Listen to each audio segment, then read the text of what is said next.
నిజం గెలవాలి కార్యక్రమానికి రూపానందరెడ్డి అన్న పిలుపుతోని జనసంద్రంలా మారిన ముక్కవారిపల్లి భారీ జన సందోహం మధ్య భువనేశ్వరమ్మ యాత్ర ఆనందోత్సవంలో టీడీపీ శ్రేణులు శ్రీ అభయహస్త ఆంజనేయ స్వామి వారి సన్నిధిలో ఏర్పాట్లు చేసిన స్టేజ్ పైకి రానివ్వకుండా రాజకీయం చేసిన కొంతమంది స్థానిక పార్టీ నాయకులంటూ భారీగా గుసగుసలు. అన్నమయ్య జిల్లా రైల్వే కోడూరు నియోజకవర్గ ఓబులవారిపల్లి మండల కేంద్రం ముక్కువారిపల్లికి సమీపాన ముక్క రూపానందరెడ్డి ఫౌండేషన్ చైర్మన్ రూపానందరెడ్డి ఆధ్వర్యాన శ్రీ శ్రీ అభయహస్త ఆంజనేయ స్వామి వారి సన్నిధిలో భారీ జనసముద్రం మధ్య అంగరంగ వైభవంగా తెలుగుదేశం పార్టీ అధ్యక్షులు నారా భువనేశ్వరమ్మ నిజం గెలవాలి యాత్ర ఆమెకు రైల్వే కోడూరు టీడీపీ ఇన్ఛార్జ్ ముక్క రూపానందరెడ్డి ఆయన సతీమణి వరలక్ష్మి మరియు వేలాది మంది తెలుగుదేశం పార్టీ అభిమానులు కార్యకర్తలు నాయకులు భారీ సంఖ్యలో పాల్గొని ఘన స్వాగతం పలికారు.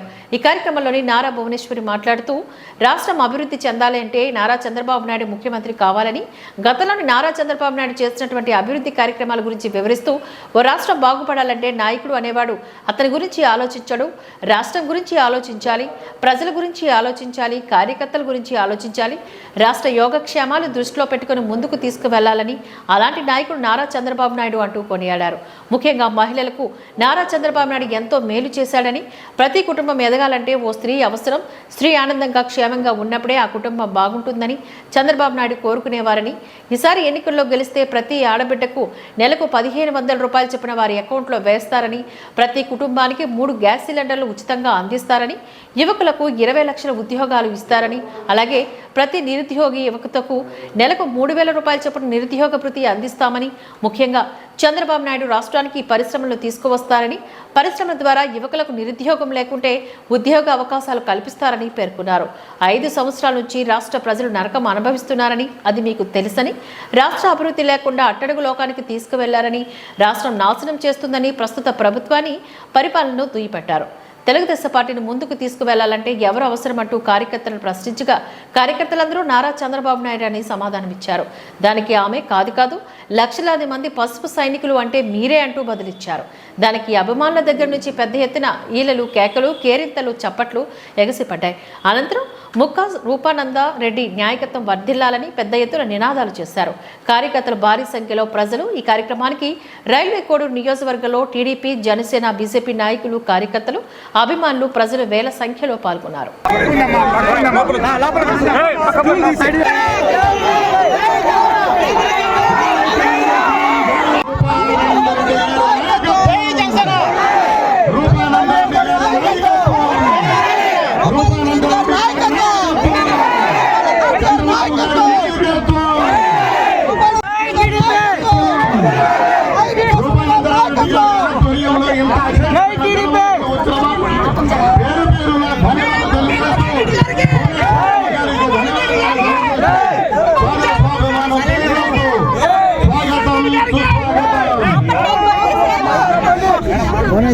కొద్దిసేపు సైలెంట్ ఉండండి.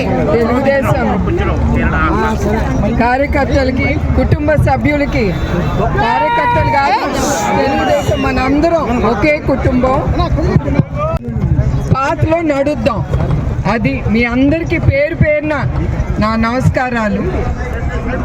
మీ అందరికీ తెలుసు 53 రోజులు చంద్రబాబు నాయుడు గారు నిర్బంధించినప్పుడు ఆ 53 రోజులే కాదు, ఇప్పుడు కూడా ప్రజలు కానీ ఎస్పెషలీ తెలుగుదేశం కార్యకర్తలు ప్రతి ఒక్కళ్ళు చాలా ఎదుర్కొంటున్నారు ఈ ప్రభుత్వంతో చేసే అరాచకాలు. 1 కాదు 2 కాదు, అందరి మీద 10 కేసులు 100 కేసులు, ఇంక ఇదే పని. చాలా మంది, కొంతమంది అయితే 100 కేసులు కూడా పెట్టారు, 200 కేసులు. నేను ఒకటే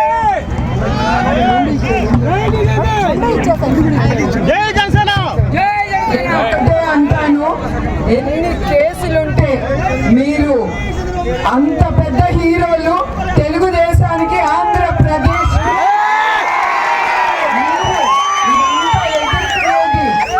ఒక రాష్ట్రం కోసం మీరు ఎదుర్కొంటున్నారు. ఒక పార్టీని నిలబెట్టడానికి మీరందరూ ఎదుర్కొంటున్నారు. అది నేను చెప్పదలుచుకుంటున్నాను. ఇక్కడే కాదు, యావత్ ప్రపంచం అంతా కూడా ప్రతి ఒక్కళ్ళు చాలా మంది వచ్చేసరికి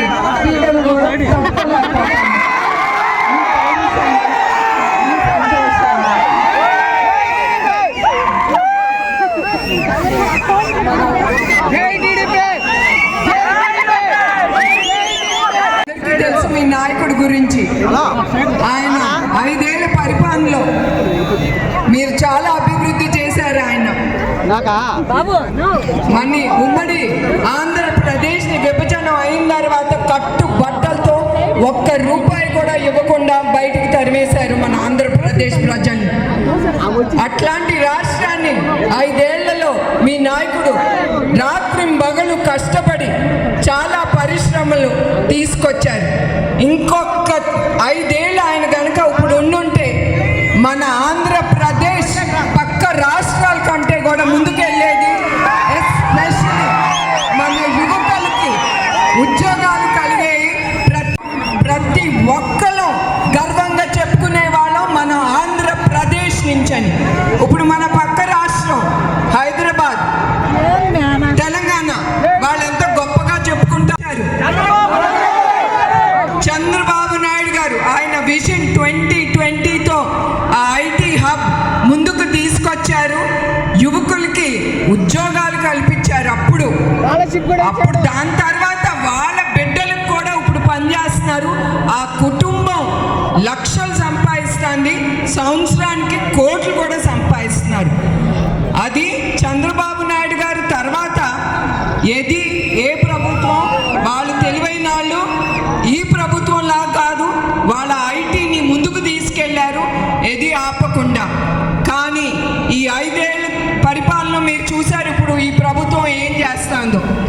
చంద్రబాబు నాయుడు గారు ఆయన మీద కక్షతో ప్రజలందరినీ సంతోషం లేకుండా ఏడిపించుకుని తింటున్నారు. అది మీరు ఆలోచించాలి. అది ఒక్క నాయకుడినే కాదు, మీరందరూ కూడా సంతోషంగా ఉన్నారా?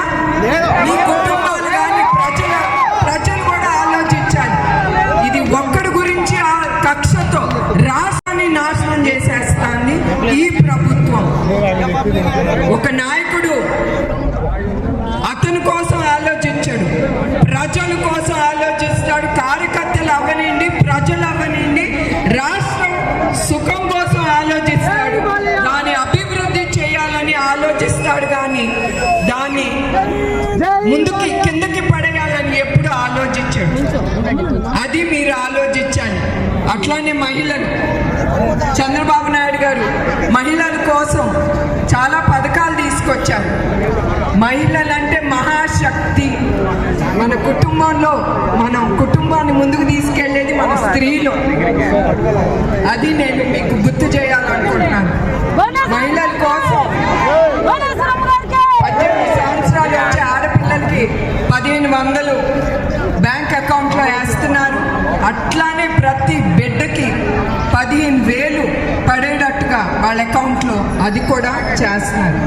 అట్లానే 3 గ్యాస్ సిలిండర్లు ఫ్రీగా ఉచితంగా ఇస్తున్నారు ప్రతి కుటుంబానికి. తర్వాత మహిళలకి ప్రయాణం ఉచితం. అట్లానే 20 లక్షల ఉద్యోగాలు యువకులకి ఇప్పిస్తామని అన్నారు. అదిను ప్రతి యువకుడికి, ఉద్యోగం లేని యువకుడికి 3,000 రూపాయలు ప్రతి నెల వాళ్ళ అకౌంట్లో పడేటట్టు చూస్తారు. కానీ అది కాదు, చంద్రబాబు నాయుడు గారు ముందల యువకుల గురించి, వాళ్ళ భవిష్యత్తుల గురించి ఆలోచిస్తారు. ఆయన పరిశ్రమలు తీసుకొస్తారు. అందుకే ఆయన మీద ఆయనకి ధైర్యం, నమ్మకం. పరిశ్రమలు తీసుకొచ్చి యువకులకి ఉద్యోగాలు కల్పించాలి. అది మనం అందరం కోరుకోవాలి కూడా. మన భవిష్యత్తు గురించి, మన పిల్లల భవిష్యత్తు గురించి, మీ స్త్రీలు అదే ఆలోచించండి. పక్క నుండి వాళ్ళ బిడ్డలు, వాళ్ళ 20,000 రూపాయలు వాళ్ళు ఏదన్నా ఆరంభించడానికి 20,000 రూపాయలు ఇస్తామన్నారు. అట్లానే చంద్రబాబు నాయుడు గారు ఆయన చేసే ప్రతి ఒక్క మీ గురించి ఆలోచిస్తారు. మీ గురించి ఆలోచించి ఆయన ఏ పథకాలైనా ముందుకు తీసుకెళ్తాడు. నందమూరి తారక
అనివార్యీకరణల వల్ల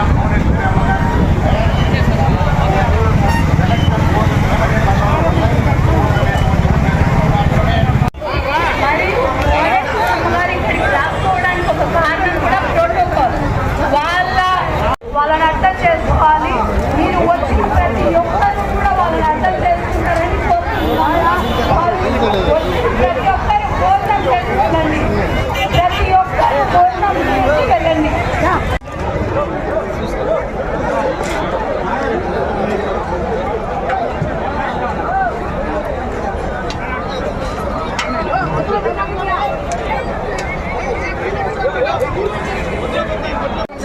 ఎలక్షన్ కోడ్ను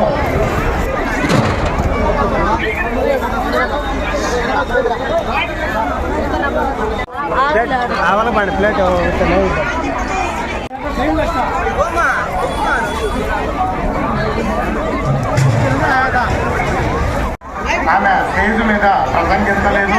దయచేసి అన్యథా భావించారు.